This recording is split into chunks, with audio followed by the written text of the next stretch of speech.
Why, hello. Welcome back to Wednesday's Capstone. Today we are going to continue to take notes on the sources we have on Padlet. And again, today I'm going to use that read and write tool, but I'm also going to talk to you about how to take these notes. So I want your articles to have notes like I do here. Okay? But I think we need to continue to talk about what are the best ways to take those notes and how can we make them meaningful. Okay? So first off, you have to get your article ready. I want to read this article from News LA. So I click on my link. I open it up.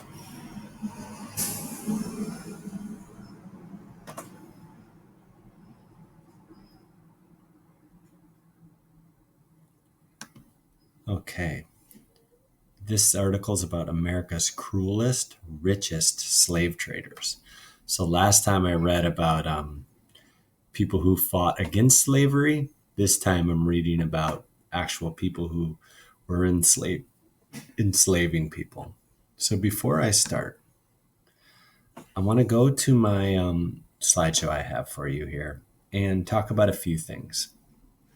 One, here are some steps to taking notes that will help you keep it simple but also be effective.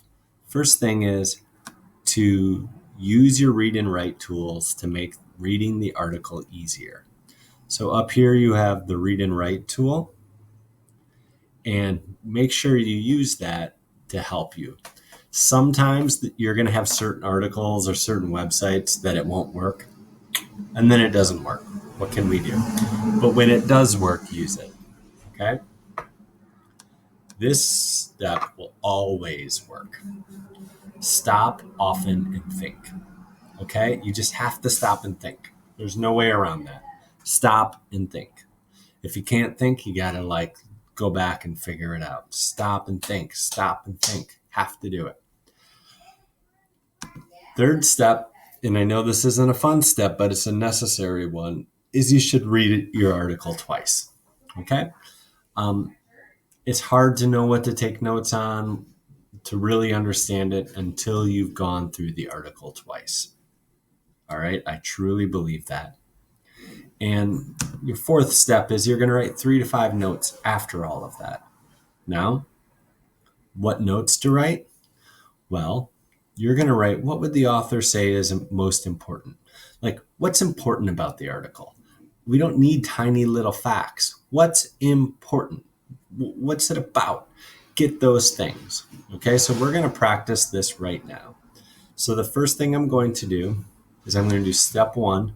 I'm going to set up my read and write app to make it easier. And then I'm going to start reading.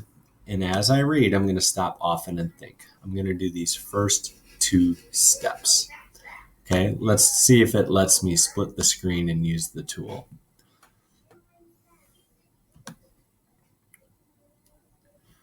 Okay, I'll put me over here. Move this guy over more. Okay, let's get our read and write on.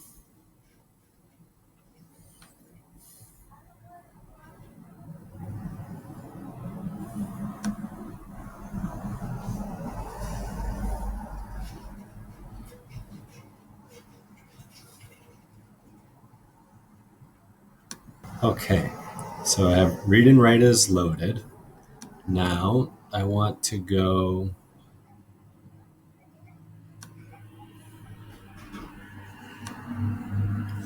to this button, okay, to simplify it.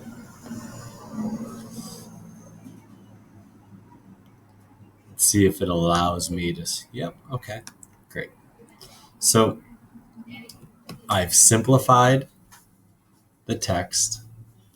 Remember, I have my highlighters here, my dictionary here. Okay. Now, the problem when you simplify is it takes out the image.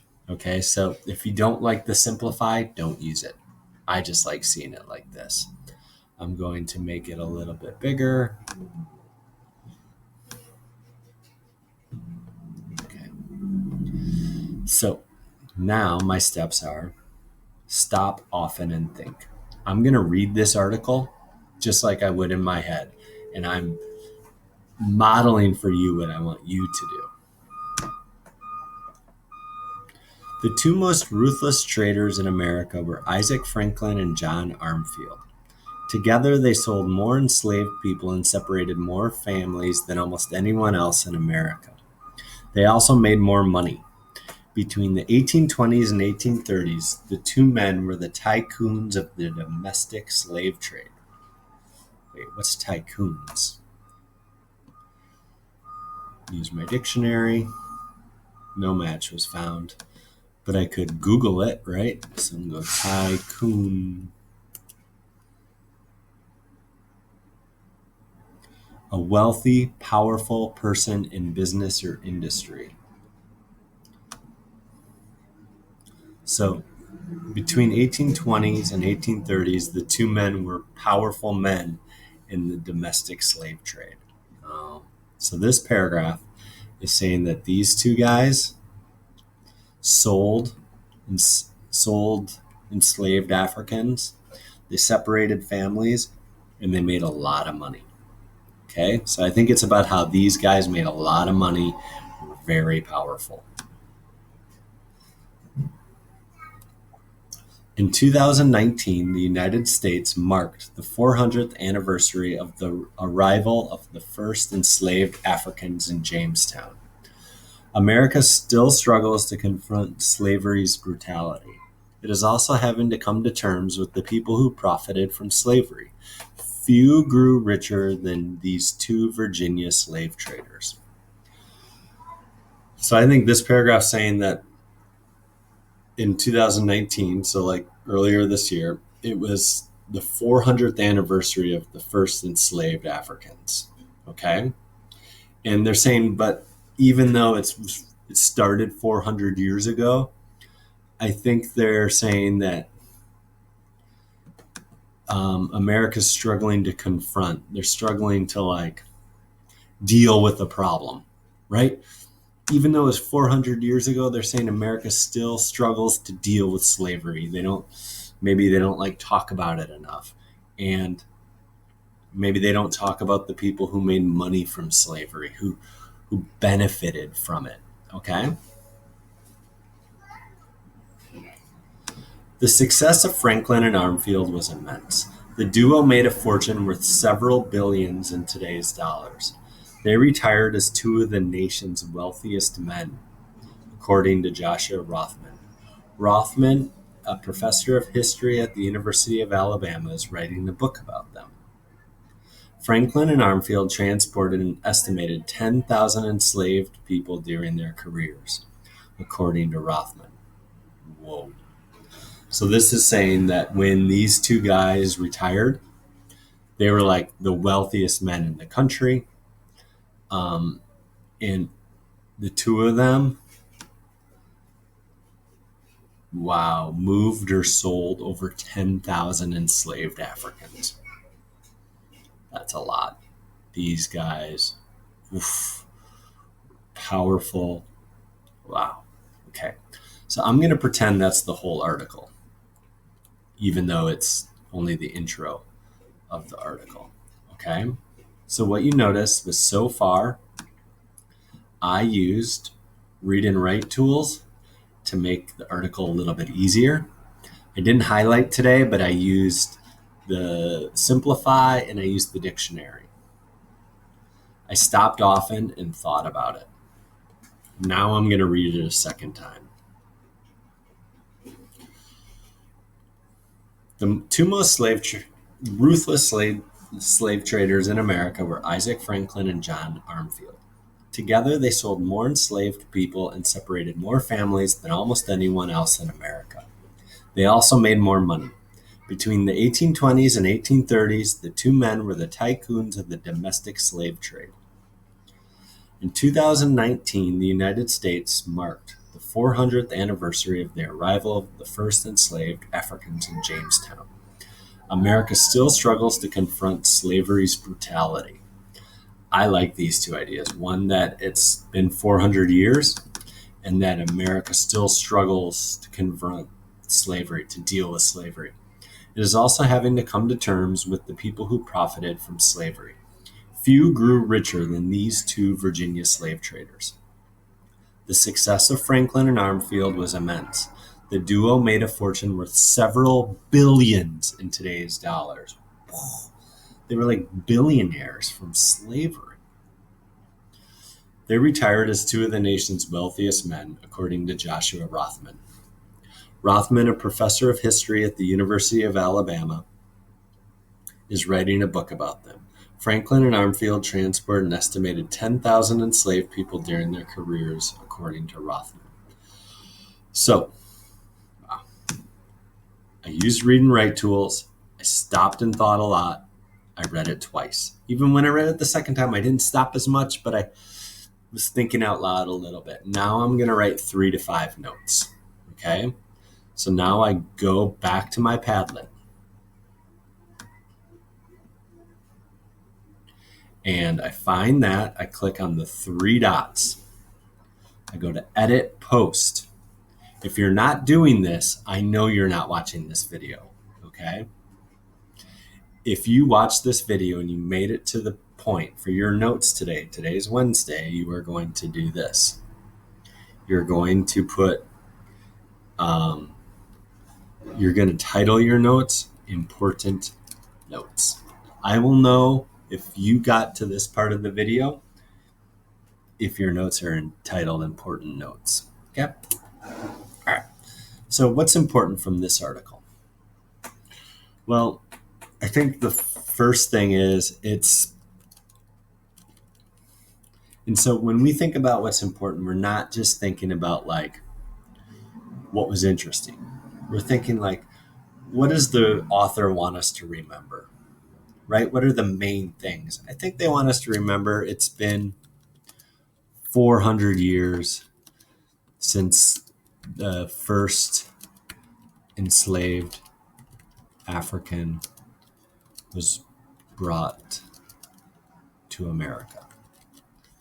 They want us to know that. 2, I think they want us to know that like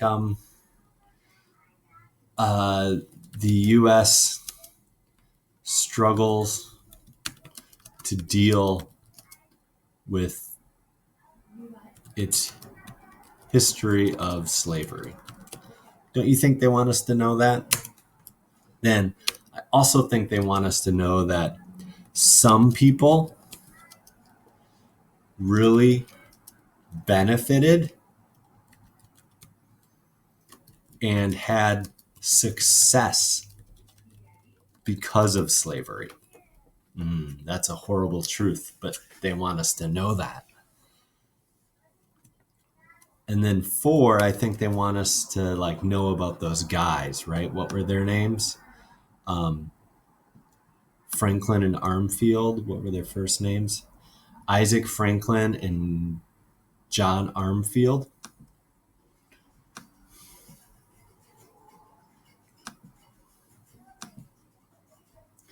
So we'll say that. Isaac Franklin and John Armfield were very powerful slave traders. They were extremely wealthy, made billions. So this is what I'm looking for you to do. Use these steps and take meaningful notes. If you need to break a big article into smaller parts and do a part a day, and you break an article into 2, maybe 3 parts, that's fine. I don't care. But your notes need to be meaningful. If you're rushing and doing nonsense and just writing things that make no sense, they're not big ideas, they don't prove that you stopped often to think, it doesn't look like you read it twice, it's just like, just to be done, I'm not counting it. I'm sending that email to your parents saying you didn't do it, and you'll have to redo it. I am not taking rushed work. There's no point. It's a waste of all of our time to not learn, right? Just read to learn, or just don't do it. Why even take the time if you're not going to like learn anything? Okay. So if you need to break an article into smaller pieces, please do that. Okay. I'm not asking you to spend 3 hours on this. This should take you, you should spend 30 minutes a day on your research, 40 minutes a day. So if 40 minutes is half the article, fine, do half the article. If 30, 40 minutes is a third of the article, great. But any less than 30, 40 minutes, come on, you've got the time. All right. And do it well. All right. Thank you so much. I can't wait to see your notes tomorrow.